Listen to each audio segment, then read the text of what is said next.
Yes, Sama. In Russian, it literally means I, myself, but it can also be translated as I can do it, or I can do it myself. This is what I say anytime I am faced with a challenge or start to doubt myself. It is an expression I learned as a young child in Russia. I have always believed that I could do anything I set my mind to. Of course, that doesn't mean it always comes out exactly the way I hoped, but I am rarely disappointed in the result. I was born in the spring of 1989 in St. Petersburg, Russia. I was born with spina bifida, a condition that left my spinal cord malformed and my legs without feeling or movement. It must have been heartbreaking news for my young mother when she was told that I was not expected to live more than a few days.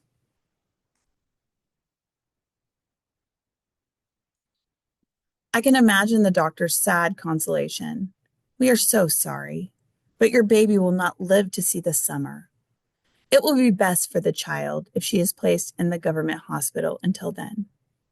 My mother, like many people in Russia at that time, couldn't afford to care for me properly. She will be better there. You should go about your life and place her in God's hands now. So she reluctantly gave me up to become a ward of the state. As fortune would have it, I didn't die. After several months in the hospital, I was placed in an orphanage.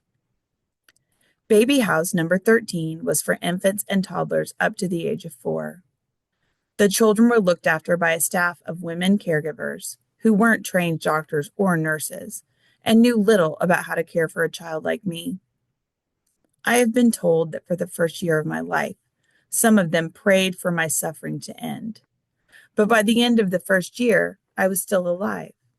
And while frail and sickly, I gave no signs of withering away. When I look back now at pictures of the orphanage where I spent my first years, it looks pleasant enough. Baby house number 13 is located along a small river in a pretty older part of St. Petersburg. But as I remember it as a child, the orphanage was a place of long, empty hallways, dim, flickering lights, and cold, drafty rooms. It was a place filled with the sounds of crying babies and the smell of boiled cabbage and potatoes. We're going to skip the boxes. I slept in a room with about a dozen other children in small beds set up side by side. Each day started with the arrival of the caregivers. The lights would go on, and one by one, each of us was taken to the washroom to be quickly washed with a cold water hose and then brusquely dressed in coarse cloth diapers and secondhand clothing. We all shared the same clothes, an odd assortment of ill-fitting pants, tights, shirts, and sweaters that might be too small one day and too big the next. Breakfast was a bowl of porridge. Lunch and dinner consisted most often of a thin, pale soup, sometimes with bits of boiled vegetables in it. I don't remember if we ever had meat. If we did, it was probably just a small portion added to the soup for flavor. The older kids were served soup in dented aluminum and plastic bowls, while babies were given bottles to suck on. I often wonder if the babies got the same soup in their bottles instead of proper baby formula. There was never much to eat, but the caregivers probably gave us what they could. Occasionally, there might be a slice of apple with our porridge, and at other meals, some fresh cucumbers, tomatoes, and the dense, sour-tasting black bread to soak up the thin soup and help fill our bellies. Between meals, we were put in cribs or on plastic floor mats, where we passed the time sitting, napping, and playing. I use the word playing loosely, as there wasn't much to play with. Sometimes people donated toys to the orphanage. We got to play with them for a few hours, and then the caregivers would take them and place them high up on a shelf for safekeeping. Once the toys were put away, the caregivers usually forgot to bring them out again.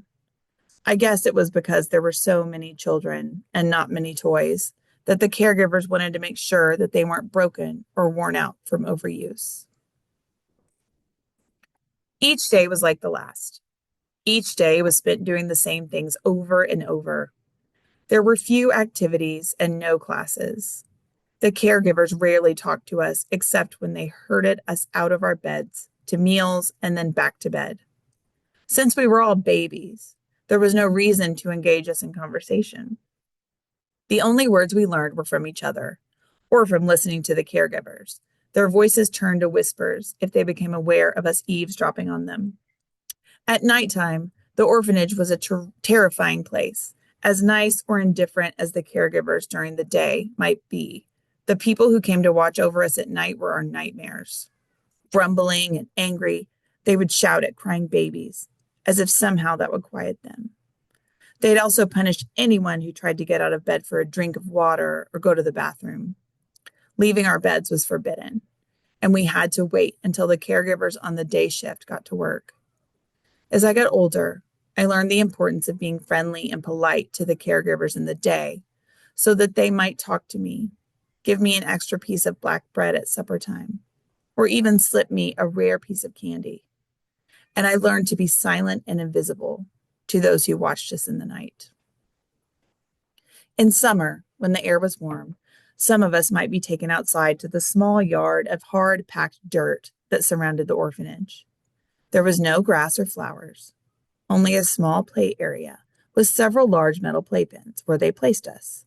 A tall wrought iron fence separated the yard and the orphanage from the street. As there were not many people to care for us, we were often left alone. Sometimes stray dogs stuck their heads through the iron fence, snarling and growling. Occasionally, one of the scrawnier dogs would wiggle through the bars and try to climb over our playpens. I'm not sure if the dogs would have actually bitten us, but the mere sight of them sent us into a panic of screams and tears until a caregiver came running out of the building with a broom in hand. "Shoo, get out of here," she'd yell, chasing the mangy animal, whacking it hard with the broomstick as it retreated, yelping back through the fence. The caregiver would try to console us, hurriedly rushing us back inside to the safety of our rooms. That was all I knew about being outside. Looking out the windows or through the bars of the fence, my world ended at the tops of the buildings across the street and at the far side of the canal. There were no books to read, no television to watch, no internet to explore. There was no one to teach me, no one to read to me. In my small world, I knew so little. One day was like the next. There were no weekends and no holidays. My days had no names. My hours had no numbers. As the other babies learned to crawl, I learned to pull myself along on my hands, dragging my limp legs behind me. As they started to walk, I learned to tuck my legs one over the other and scoot along the floor, or lift my body up onto my arms and pull myself across the ground. When I was about 5, I discovered that I could walk, but not in the way other kids were walking on their feet. Instead, I'd lift myself up on my arms and swing back repeatedly until I was upside down and balancing myself. Then I'd walk one hand after another. It seemed natural for me to walk like this and more convenient to scoot myself around with my arms. I could climb onto chairs, tables, and even up onto shelves to reach the forbidden toys, or just to gaze out a window. At first, the caregivers scolded me for all of my moving around. Worried that I might hurt myself, they placed me back in my pen with a stern, "Yet, no." But as I grew, it became easier for me to slip out of my pen and scoot, climb, and walk upside down before replying to them with a triumphant, "Yes, sama." Eventually, they let me be. On one occasion, a man arrived with a large box that he placed in the middle of the floor of our play area. All the older children were summoned to watch as one by one, their names were called, and they were handed a new pair of shoes. Each child took the prized gift back to his or her corner to try on. My name was never called.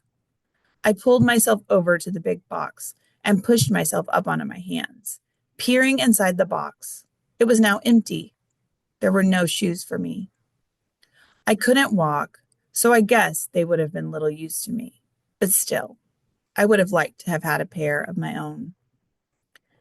In the orphanage where love and attention were rare, I remember few faces or friends. There were one or two children whom I played with, but as I grew older, they would leave the orphanage. But there was one person I will always remember, Natalia. She was the director of the orphanage and had watched over me since I was a baby. I felt safe with Natalia. She was my guardian angel, making sure I was taken care of when I was sick and that I had enough to eat. When I was a bit older, Natalia would let me come and sit in her office while she worked. I would wait patiently outside her door until she noticed me and invited me in. Good morning, Tatyana, she would say cheerfully with a warm smile, looking over her dark rimmed glasses at me. Come in, come in. I'd pull myself in and climb up onto a chair next to her desk. Behind her, a large samovar hissed steam as she poured hot water from it into a teapot, and then prepared a small glass of cherry sweetened tea for me. We must find you a home, Natalia said to me one day. I wasn't sure what she meant. I thought this was my home. I had seen other children leave the orphanage, but didn't know where they went. We must find a family to adopt you.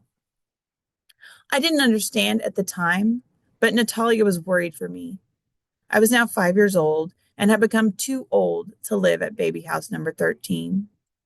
I would soon be evaluated by state physicians to determine where I should be sent, either to a state asylum for the sick and incurable, or to an orphanage for older children. If I was sent to the state asylum, I would never leave there. If I was placed in another orphanage, there was no telling what it might be like. Many orphanages were far worse than anything I had experienced at baby house number 13.